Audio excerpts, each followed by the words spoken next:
You have entered a world of wit and weirdness, of humor and horror. This is Channel AB3.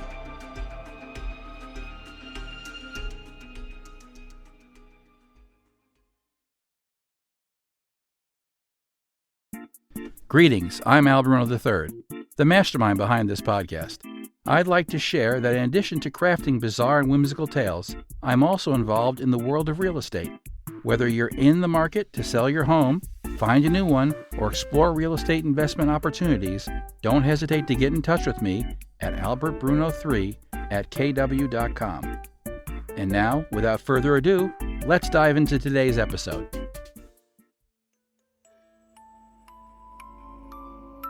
The New Mother by Lucy Clifford. Read by Molly Cundall. Part 1. The children were always called Blue Eyes and the Turkey, and they came by the names in this manner. The elder one was like her dear father, who was far away at sea, and when the mother looked at her, she would often say, "Child, you have taken the pattern of your father's eyes." For the father had the bluest of blue eyes, and so gradually his little girl came to be called after them. The younger one had once, while she was still almost a baby, cried bitterly because a turkey that lived near to the cottage and sometimes wandered into the forest suddenly vanished in the middle of the winter, and to console her she had been called by its name. Now the mother and Blue Eyes and the turkey and the baby all lived in a lonely cottage on the edge of the forest. The forest was so near that the garden at the back seemed a part of it, and the tall fir trees were so close that their big black arms stretched over the little thatched roof, and when the moon shone upon them, their tangled shadows were all over the whitewashed walls. It was a long way to the village, nearly a mile and a half, and the mother had to work hard, and had not time to go often herself to see if there was a letter at the post office from the dear father, and so, very often in the afternoon, she used to send the two children. They were very proud of being able to go alone, and often ran half the way to the post office. When they came back tired with a long walk, there would be the mother waiting and watching for them, and the tea would be ready, and the baby crowing with delight, and if by chance there was a letter from the sea, then they were happy indeed.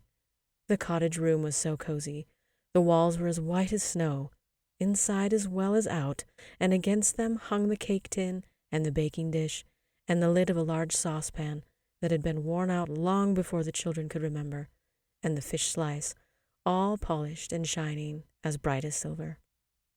On one side of the fireplace, above the bellows, hung the almanac, and on the other the clock that always struck the wrong hour and was always running down too soon. But it was a good clock, with a little picture on its face, and sometimes it ticked away for nearly a week without stopping.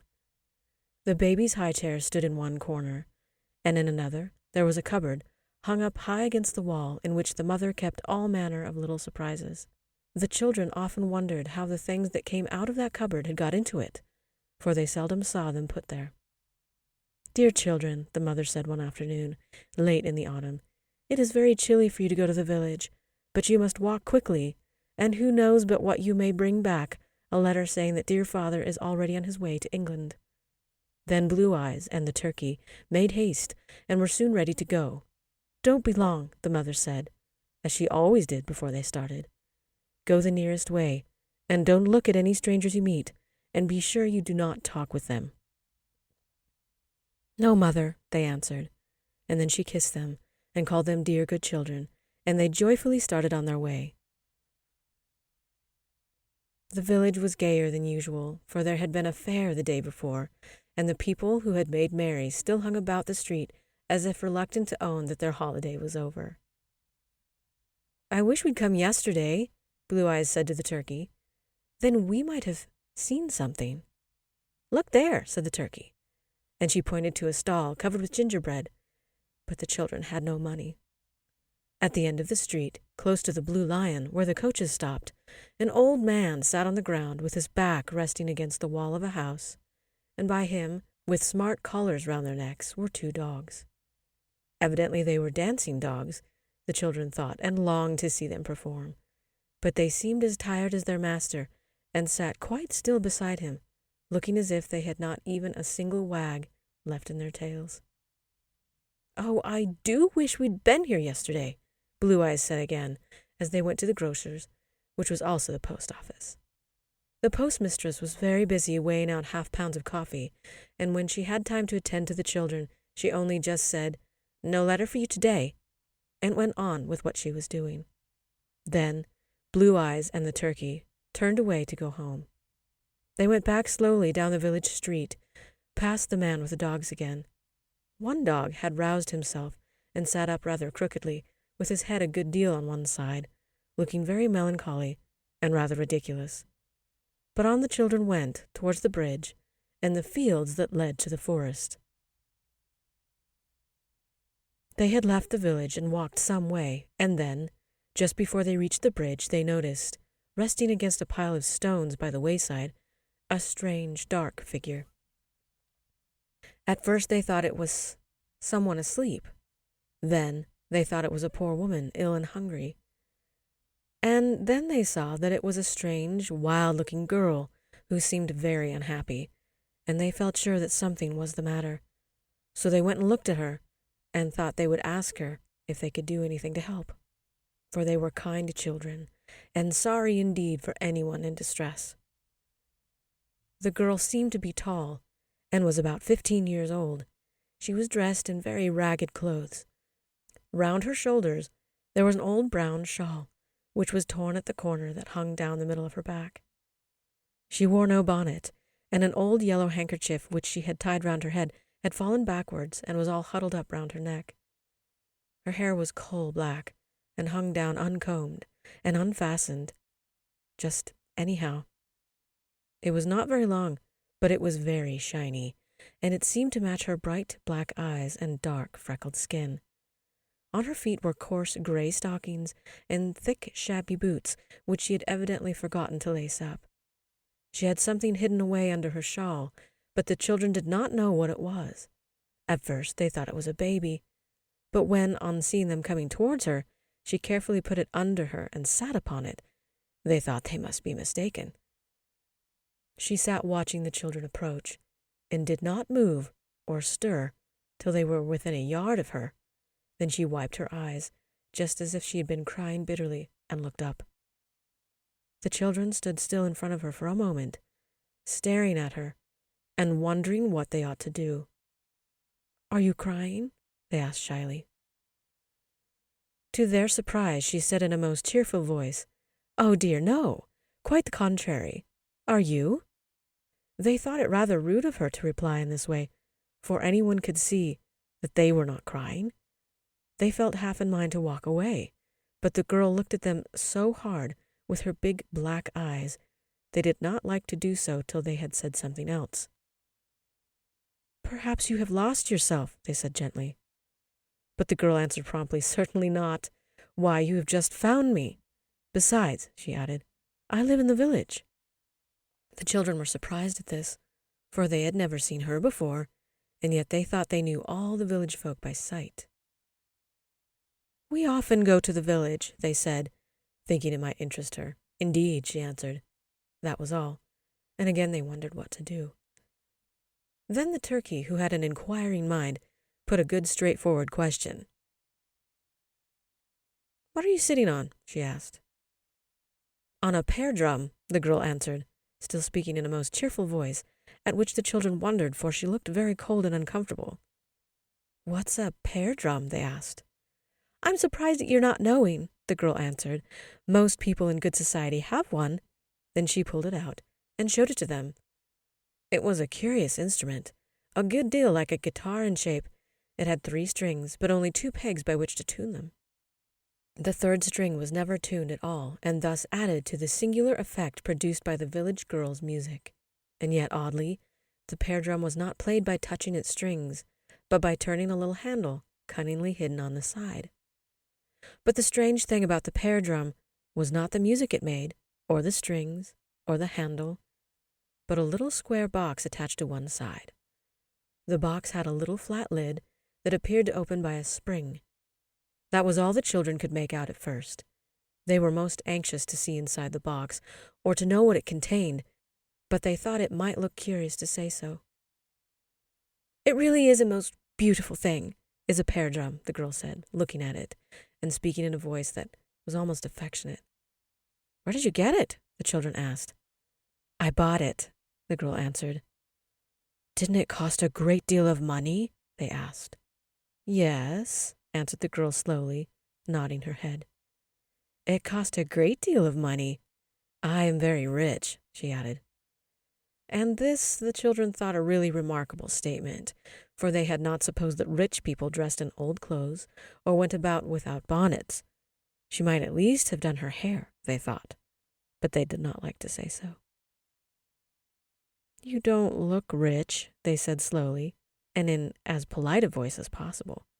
Perhaps not, the girl answered cheerfully. At this, the children gathered courage and ventured to remark, You look rather shabby. They did not like to say ragged. Indeed, said the girl in the voice of one who had heard a pleasant but surprising statement. A little shabbiness is very respectable, she added in a satisfied voice. I must really tell them this, she continued, and the children wondered what she meant. She opened a little box by the side of the pear drum and said, just as if they were speaking to someone who couldn't hear her, They say I look rather shabby. It is quite lucky, isn't it? Why, you are not speaking to anyone, they said, more surprised than ever. Oh, dear, yes, I am speaking to them both. Both? They said, wondering. Yes, I have here a little man, dressed as a peasant, and wearing a wide slouch hat with a large feather, and a little woman to match, dressed in a red petticoat and a white handkerchief pinned across her bosom. I put them on the lid of the box, and when I play, they dance most beautifully. The man takes off his hat and waves it in the air, and the little woman holds up her petticoat a little bit on one side with one hand, and with the other sends forward a kiss. Oh, let us see, do let us see, the children cried, both at once. Then the village girl looked at them doubtfully. Let you see, she said slowly. Well, I'm not sure that I can. Tell me, are you good? Yes, yes, they agreed eagerly. We're very good. Then it's quite impossible, she answered, and resolutely closed the lid of the box. They stared at her in astonishment. But we are good, they cried, thinking she must have misunderstood them. We are very good. Mother always says we are. So you remarked before, the girl said, speaking in a tone of decision. Still, the children did not understand. Then can't you let us see the little man and woman? They asked. Oh, dear, no, the girl answered. I only show them to naughty children. To naughty children, they exclaimed. Yes, to naughty children, she answered, and the worse the children, the better do the man and woman dance. She put the pear drum carefully under her ragged cloak and prepared to go on her way. I really could not have believed that you were good, she said reproachfully, as if they had accused themselves of some great crime. Well, good day. Oh, but do show us the little man and woman, they cried. Certainly not. Good day, she said again. Oh, but we will be naughty, they said in despair. I am afraid you couldn't, she answered, shaking her head.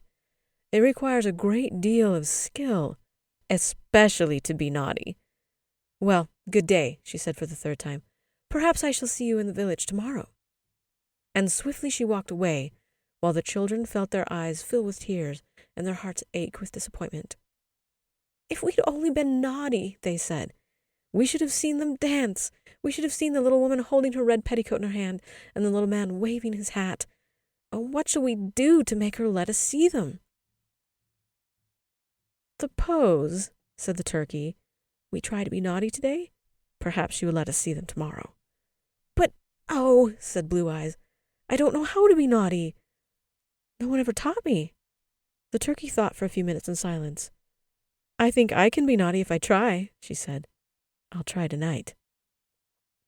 And then poor Blue Eyes burst into tears. Oh, don't be naughty without me, she cried. It would be so unkind of you.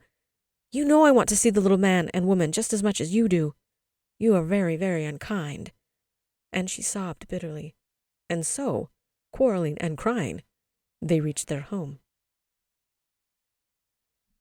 Now when their mother saw them, she was greatly astonished, and, fearing they were hurt, ran to meet them. "Oh, my children! Oh, my dear, dear children!" she said. "What is the matter?" But they did not dare tell their mother about the village girl and the little man and woman. So they answered, "Nothing's the matter. Nothing at all is the matter," and cried all the more. "But why are you crying?" she asked in surprise. "Surely we may cry if we like," they sobbed. "We are very fond of crying." "Poor children," the mother said to herself. "They are tired, and perhaps they are hungry. After tea they will be better." And she went back to the cottage and made the fire blaze until the reflection danced about on the tin lids upon the wall.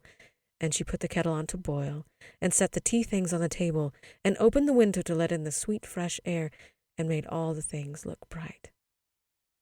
Then she went to the little cupboard, hung up high against the wall, and took out some bread, and put it on the table, and said in a loving voice, "Dear little children, come and have your tea. It is all quite ready for you, and see, there's the baby waking up from her sleep. We will put her in the high chair, and she will crow at us while we eat."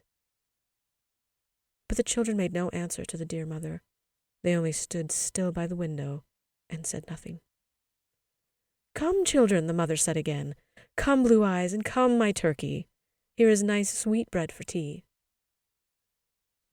Then Blue Eyes and the turkey looked round, and when they saw the tall loaf, baked crisp and brown, and the cups all in a row, and the jug of milk all waiting for them, they went to the table and sat down, and felt a little happier, and the mother did not put the baby in the high chair after all, but took it on her knee, and danced it up and down, and sang little snatches of song to it, and laughed, and looked content, and thought of the father far away at sea, and wondered what he would say to them all when he came home again.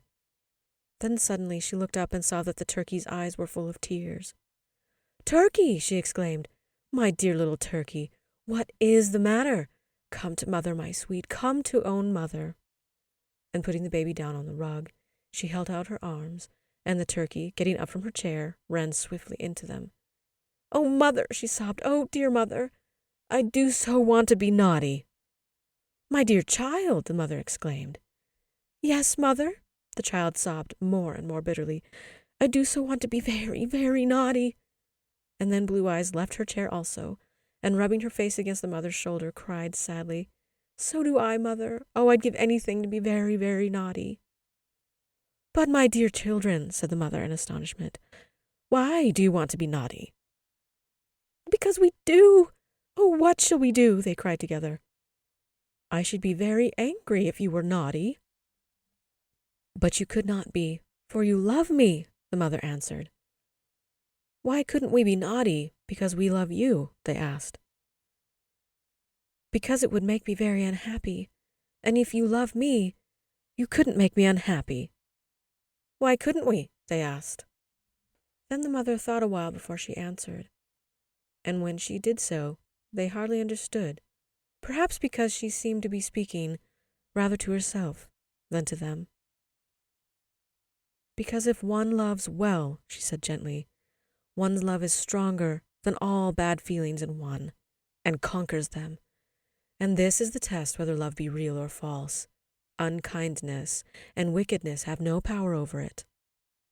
"We don't know what you mean," they cried, "and we do love you, but we want to be naughty." "Then I should know you did not love me," the mother said. "And what should you do?" asked Blue Eyes. "I cannot tell. I should try to make you better." "But if you couldn't? If we were very, very, very naughty, and wouldn't be good, what then?" "Then," said the mother sadly, and while she spoke, her eyes filled with tears, and a sob almost choked her.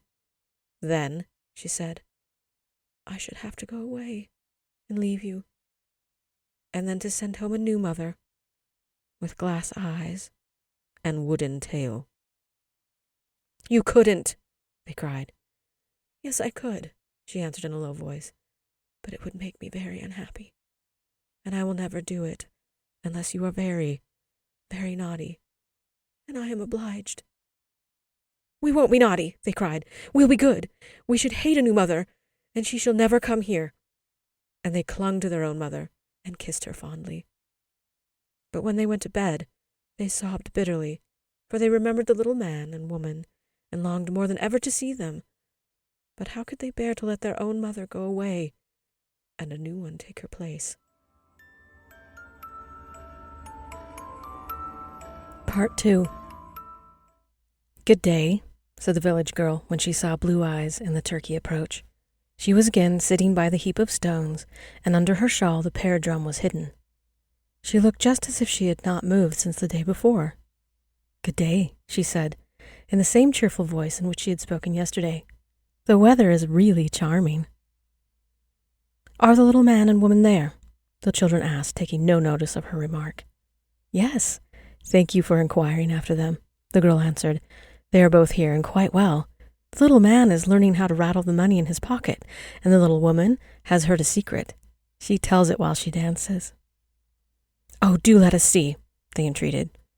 "Quite impossible, I assure you," the girl answered promptly. "You see, you are good." "Oh," said Blue Eyes sadly, "but Mother says if we are naughty, she will go away and send home a new mother with glass eyes and a wooden tail." "Indeed," said the girl, still speaking in the same unconcerned voice. "That is what they all say." "What do you mean?" asked the turkey. "They all threaten that kind of thing. Of course, really, there are no mothers with glass eyes and wooden tails. They would be much too expensive to make." And the common sense of this remark, the children, especially the turkey, saw at once, but they merely said, half crying, "We think you might let us see the little man and woman dance." "The kind of thing you would think," remarked the village girl. "But will you if we are naughty?" they asked in despair.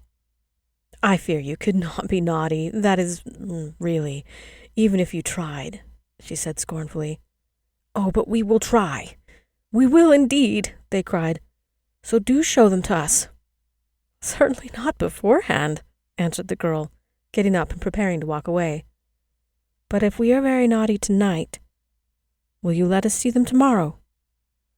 "Questions asked today are always best answered tomorrow," the girl said, and turned round as if to walk on. "Good day," she said blithely. "I must really go and play a little to myself. Good day," she repeated. And then suddenly she began to sing. "Oh, sweet and fair's the lady bird, and so's the bumblebee, but I myself have long preferred the gentle chimpanzee, the gentle chimpanzee, the gentle I beg your pardon," she said, stopping and looking over her shoulder. "It's very rude to sing without leave before company. I won't do it again." "Oh, do go on," the children said. "I'm going," she said, and walked away. "No, we meant go on singing," they explained, "and do let us just hear you play," they entreated, remembering that as yet they had not heard a single sound from the pear drum. "Quite impossible," she called out as she went along. "You are good, as I remarked before. The pleasure of goodness centers in itself. The pleasures of naughtiness are many and varied. Good day," she shouted, for she was almost out of hearing. For a few minutes the children stood looking after her, then they broke down and cried. "She might have let us see them," they sobbed. The turkey was the first to wipe away her tears. "Let us go home and be very naughty," she said. "Then perhaps she will let us see them tomorrow." "But what shall we do?" asked Blue Eyes, looking up. Then together, all the way home, they planned how to begin being naughty, and that afternoon the dear mother was sorely distressed, for instead of sitting at their tea as usual, with smiling happy faces, and then helping her to clear away and doing all she told them, they broke their mugs and threw their bread and butter on the floor, and when the mother told them to do one thing, they carefully went and did another, and as for helping her to put away, they left her to do it all by herself, and only stamped their feet with rage when she told them to go upstairs until they were good. "We won't be good," they cried. "We hate being good, and we always mean to be naughty. We like being naughty very much." "Do you remember what I told you I should do if you were very, very naughty?" she asked sadly. "Yes, we know, but it isn't true," they cried. "There's no other mother with a wooden tail and glass eyes, and if there were, We should just stick pins into her and send her away. But there is none." Then the mother became really angry at last and sent them off to bed. But instead of crying and being sorry at her anger, they laughed for joy, and when they were in bed, they sat up and sang merry songs at the top of their voices. The next morning, quite early, without asking leave of the mother, the children got up and ran off as fast as they could over the fields towards the bridge to look for the village girl. She was sitting as usual by the heap of stones, with the pear drum under her shawl. "Now please show us the little man and woman," they cried, "and let us hear the pear drum. We were very naughty last night." But the girl kept the pear drum carefully hidden. "We were very naughty," the children cried again. "Indeed," she said in precisely the same tone in which she had spoken yesterday. "But we were," they repeated. "We were indeed." "So you say," she answered. "You are not half naughty enough." "Why, we were sent to bed." "Just so," said the girl, putting the other corner of the shawl over the pear drum.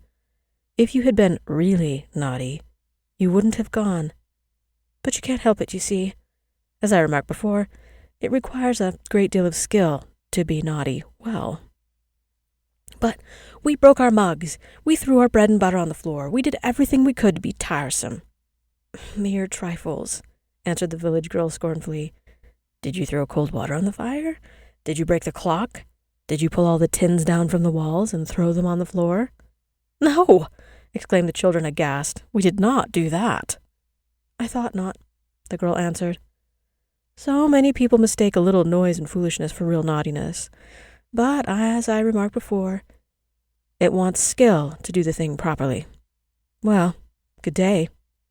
And before they could say another word, she'd vanished. "We'll be much worse," the children cried in despair. "We'll go and do all the things she says." And then they went home and did all these things.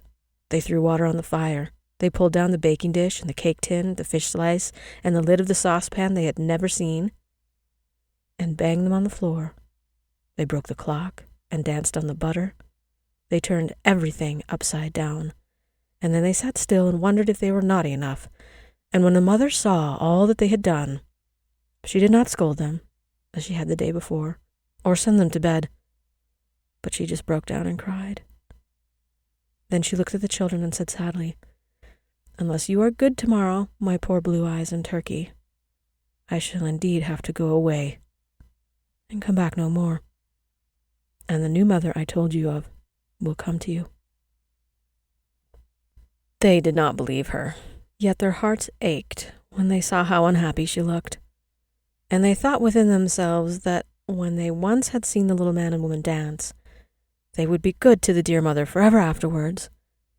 But they could not be good now till they had heard the sound of the pear drum, seen the little man and woman dance, and heard the secret told.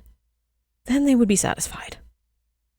The next morning, before the birds were stirring, before the sun had climbed high enough to look in at their bedroom window, or the flowers had wiped their eyes ready for the day, the children got up and crept out of the cottage and ran across the fields.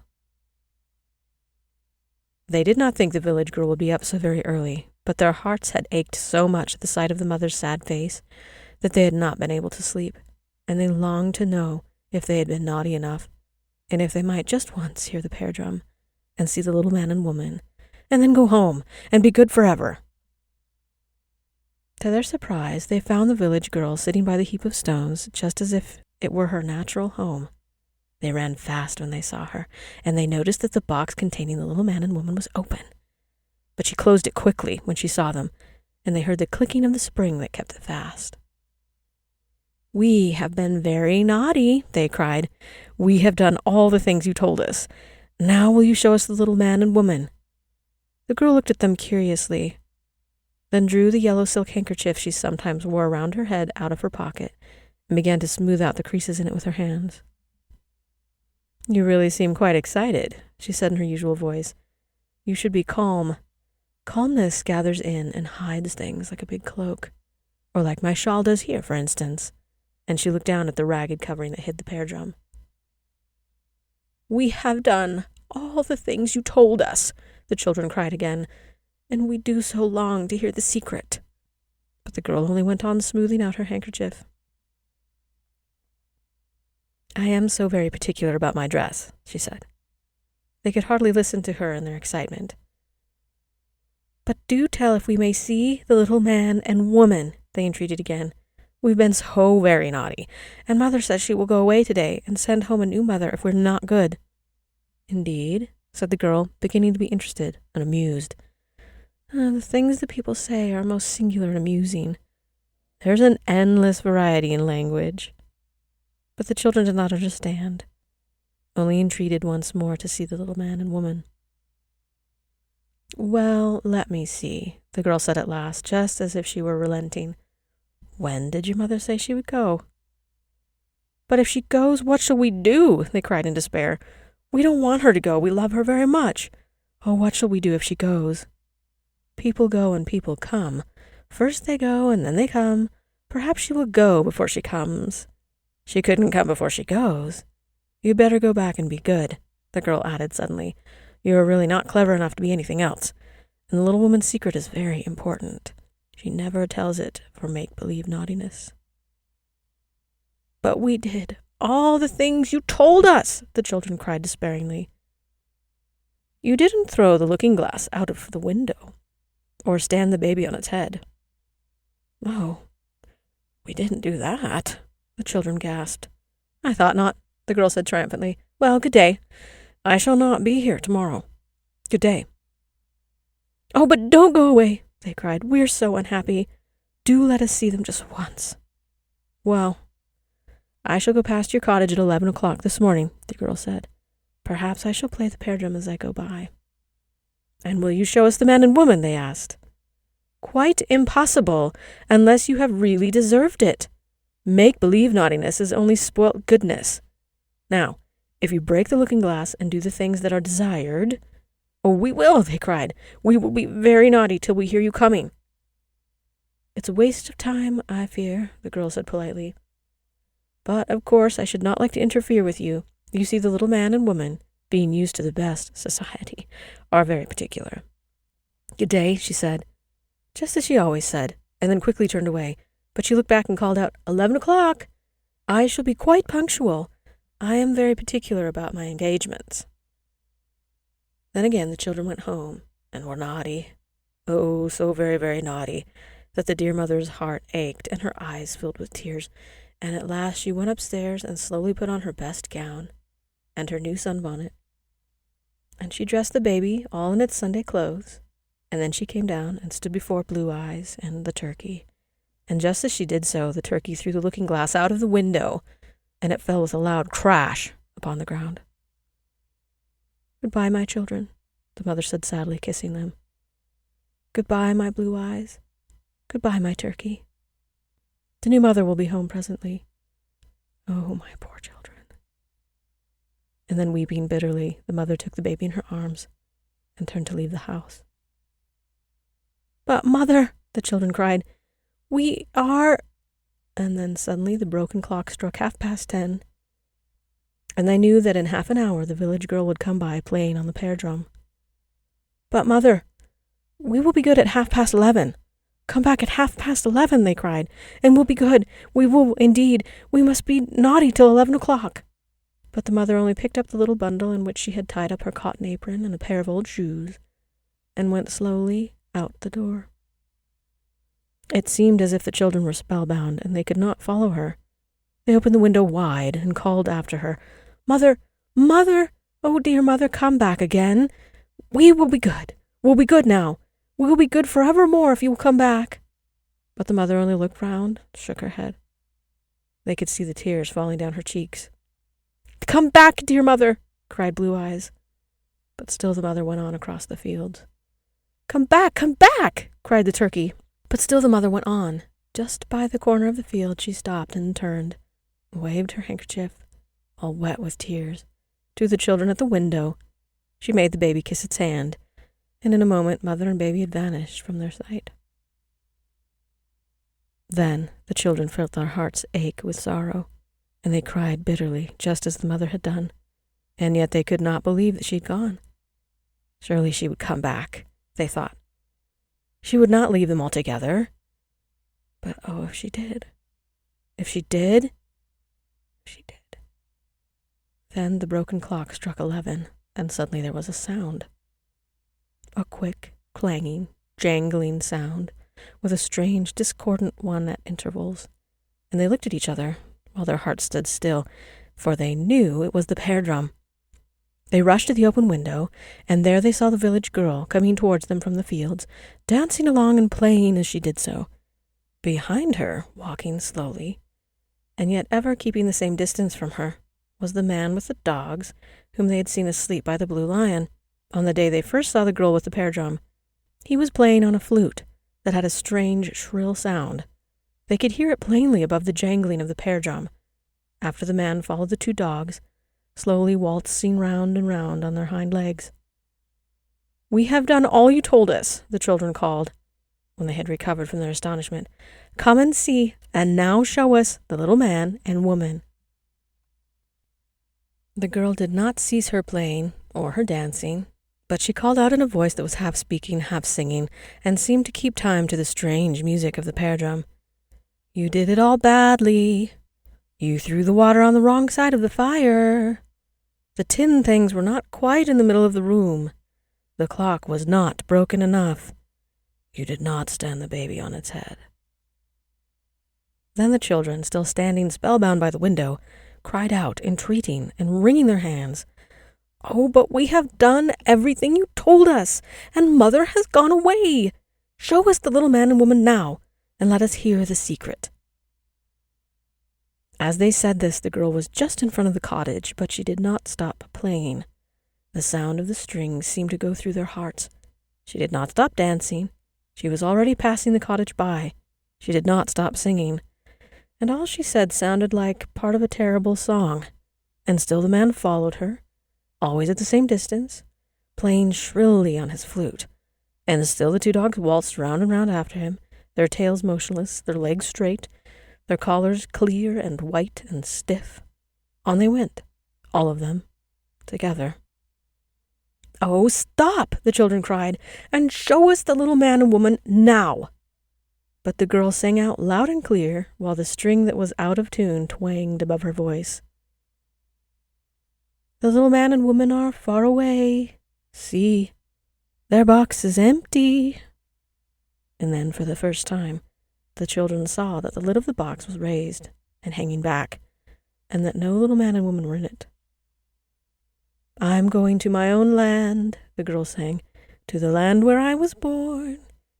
And she went on towards the long straight road that led to the city many, many miles away. "But our mother is gone," the children cried.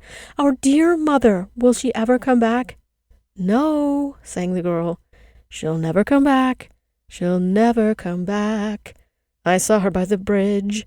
She took a boat upon the river. She is sailing to the sea. She will meet your father once again, and they will go sailing on to the countries far away."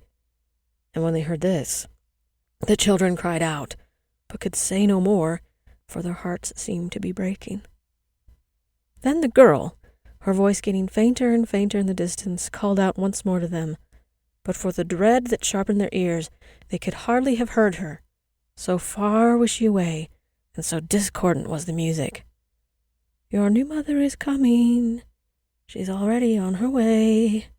But she only walks slowly, for her tail is rather long, and her spectacles are left behind.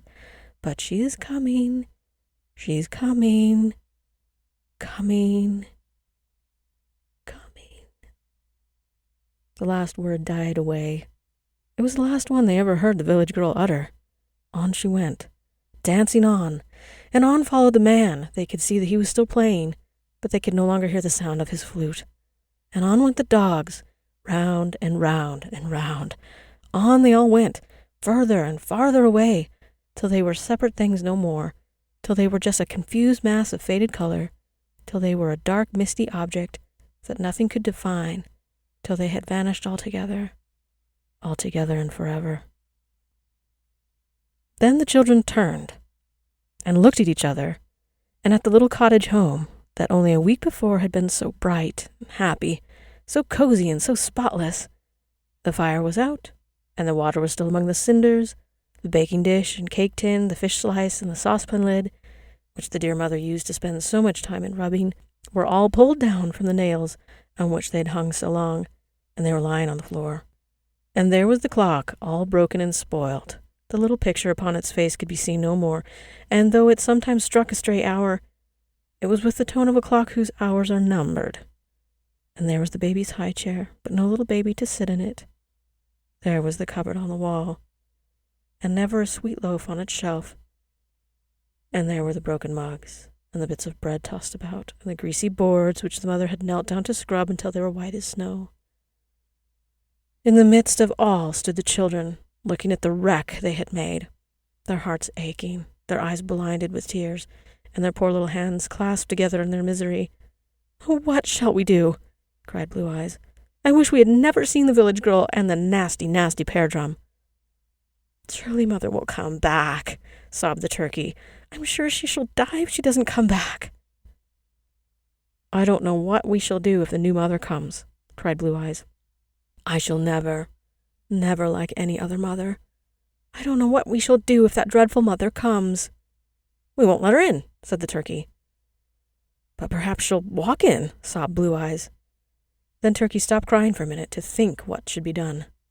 "We will bolt the door," she said, "and shut the window, and we won't take any notice when she knocks." So they bolted the door, and shut the window, and fastened it.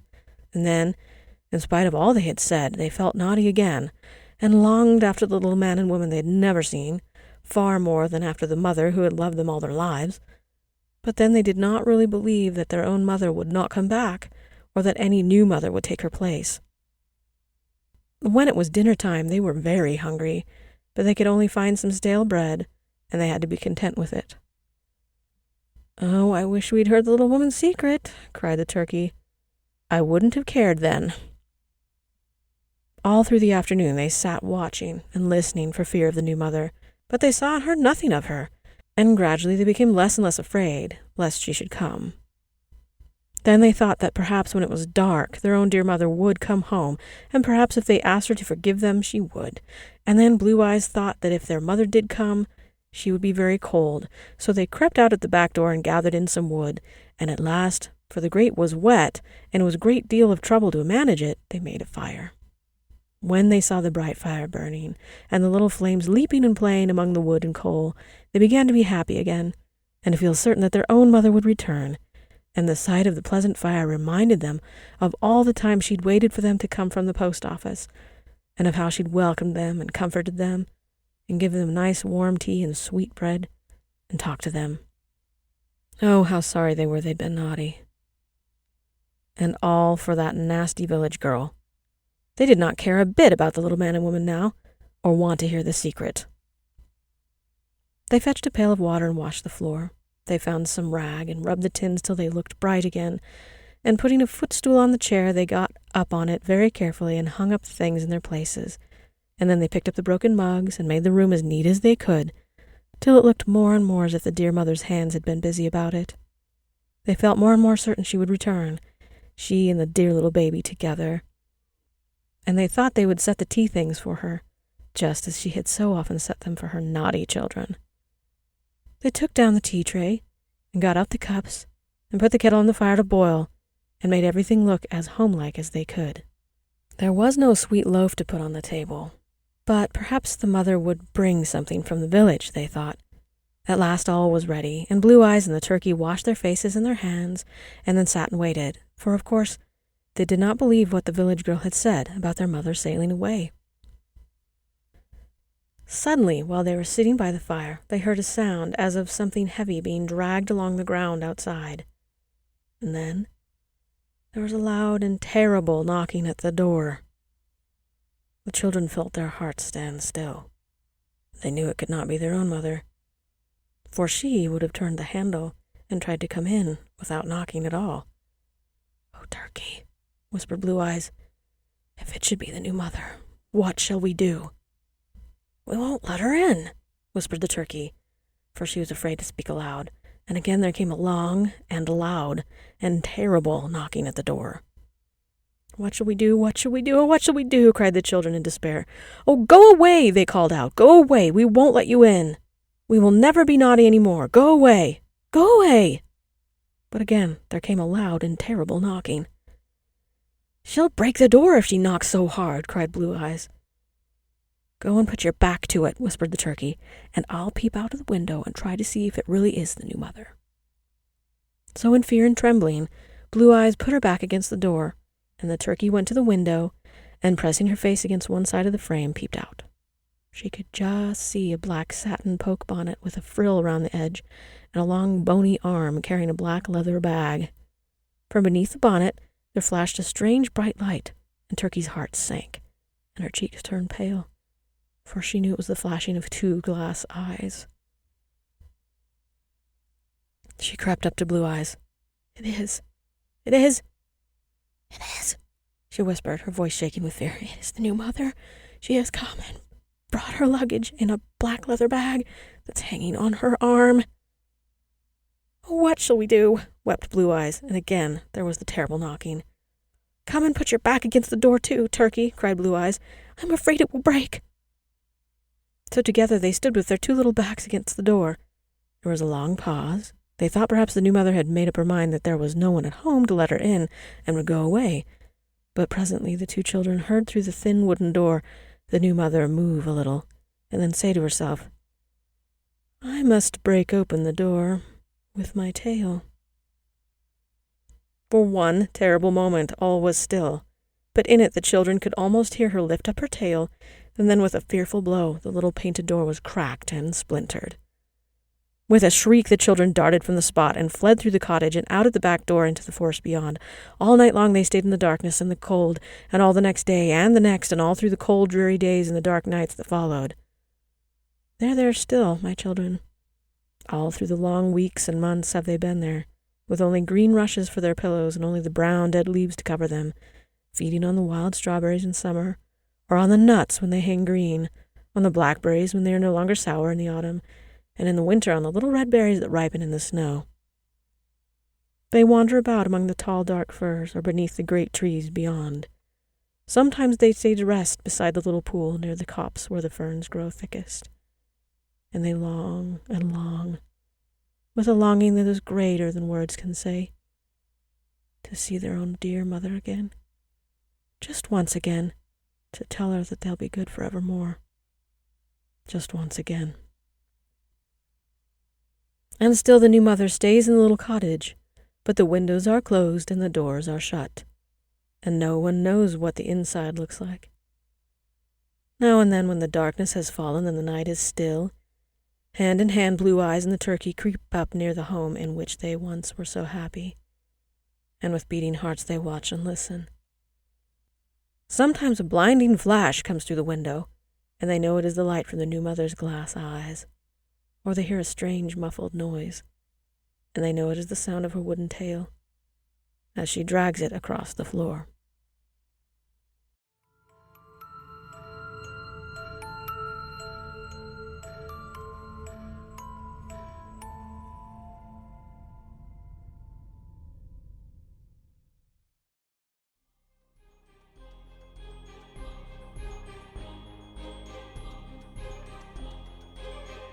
The New Mother was written by Lucy Clifford. It was produced and read by Molly Cundall. Our unpaid scientific advisor is Adam J Thaxton. The Channel AB3 theme was written and performed by Rachel F. Williams. Channel AB3 logo was designed by Antonio G. Are you enjoying the show? Become a recurring subscriber or make a one-time donation. See the show notes for more information. Are you in the market to sell your home, find a new home, or just explore real estate investment opportunities? Don't hesitate to get in touch with us. Once again, all you need to know is in the show notes. Channel AB3 is distributed and licensed under a Creative Commons Attribution Non-Commercial Share-alike 4.0 International License.